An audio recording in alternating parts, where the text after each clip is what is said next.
कभी सोचा है कि अगर किसी ने बरसों पहले कोई जमीन खरीदी हो लेकिन उस पर रह कोई और रहा हो तो कानून किसका साथ देगा?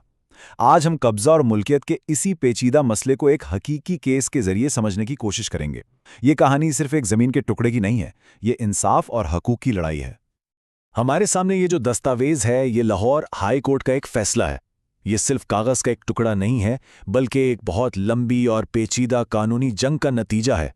तो चलिए देखते हैं कि इस फैसले के अंदर आखिर ऐसा क्या लिखा है जो हमें कब्जा और मुल्कियत का फर्क समझने में मदद देगा। तो सबसे बड़ा सवाल यही है, अगर कोई बहुत सालों तक किसी की जमीन पर काबिज रहे तो क्या कानून उसे उस जमीन का मालिक बना देता है? ये वो सवाल है जिसके गिर्द ये पूरा केस घूमता है। आइए इस गुत्थी को सुलझाते हैं। अच्छा, तो सबसे पहले इस लड़ाई के असल तनाज़े को समझ लेते हैं।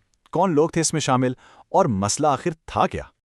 तो कहानी कुछ यूं है कि एक तरफ मोहम्मद नवाज साहब थे जिन्होंने कानूनी तौर पर एक प्लॉट खरीदा जिसका सरकारी नाम था खसरा नंबर 746। दूसरी तरफ थे सुल्तान खान और उनका खानदान जिन्होंने उसी के साथ वाली एक ज़मीन खरीदी थी। अब हुआ ये कि गलती से सुल्तान खान के खानदान को कब्जा नवाज साहब की ज़मीन के एक हिस्से पर दे दिया गया। जब कई सालों बाद नवाज साहब ने अपनी ज़मीन वापस मांगी तो उन्होंने साफ इनकार कर दिया और बस यहीं से कानूनी जंग शुरू हो गई। अब जब मामला अदालत में पहुंचा तो ये सुलझने के बजाय और भी उलझ गया। निचली अदालतों ने इस केस पर दो बिल्कुल अलग अलग फैसले दिए, जिससे ये सवाल खड़ा हो गया कि भाई आखिर कानून कहता क्या है। अब जरा इस कानूनी उलझन को देखें। 2010 में एक सिविल जज साहब असल मालिक यानी नवाज का दावा खारिज कर देते हैं, ठीक है।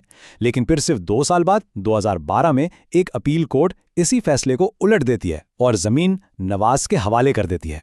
मतलब एक ही केस और दो बिल्कुल मुख्तलिफ फैसले। इसी उलझन को सुलझाने के लिए यह मामला हाई कोर्ट तक गया। तो सवाल यह पैदा होता है कि आखिर दो अलग अलग अदालतें एक ही मामले पर इतने मुख्तलिफ नताइज पर कैसे पहुंच सकती हैं? इसका जवाब कानून के दो बहुत अहम उसूलों में छुपा है। अच्छा, तो सारा फैसला किस बात पर टिका था? सब कुछ इस एक सवाल पर था कि सुल्तान खान के खानदान की कानूनी हैसियत क्या थी।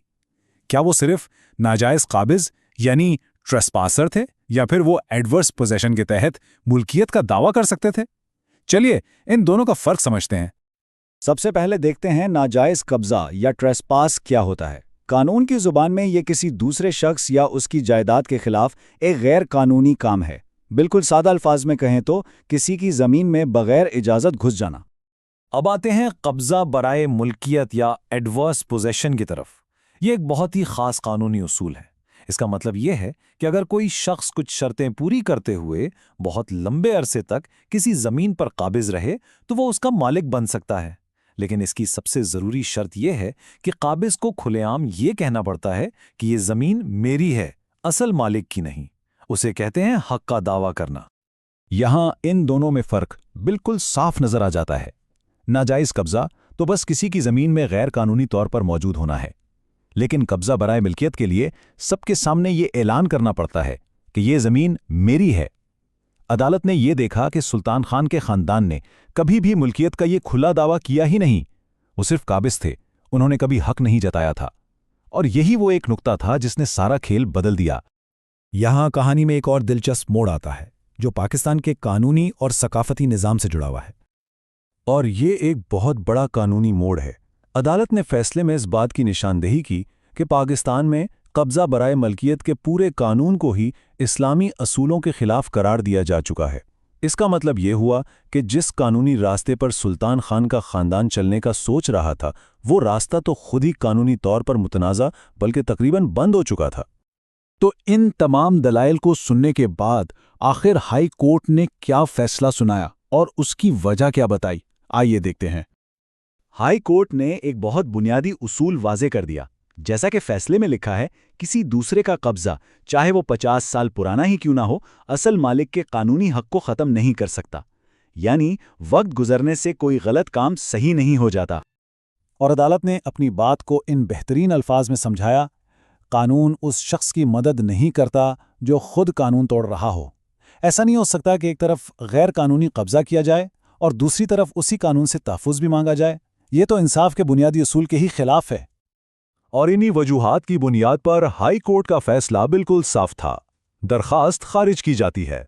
यानी फैसला असली कानूनी मालिक के हक में आया। तो इस पूरी कहानी से हम क्या सीखते हैं? सबसे अहम बात ये कि गैरकानूनी कब्जे से मलकियत के हुकूक इतनी आसानी से ख़त्म नहीं होते। सिर्फ वक्त गुजर जाने से कोई नाजायज़ काबिज़ हकदार नहीं बन जाता। कानून हमेशा गैरकानूनी तजावुज़ात के ख़िलाफ़ असल मालिक को तहफ़्फ़ुज़ देता है, और ये कि कानूनी दावों की बुनियाद सिर्फ कब्ज़े पर नहीं बल्कि एक जायज़ हक पर होनी चाहिए। अक्सर ये बात सुनने को मिलती है कि कब्ज़ा कानून के 9 हिस्से हैं, लेकिन ये केस हमें याद दिलाता है कि एक 10वां हिस्सा भी बाकी है। और वो 10वां हिस्सा क्या है?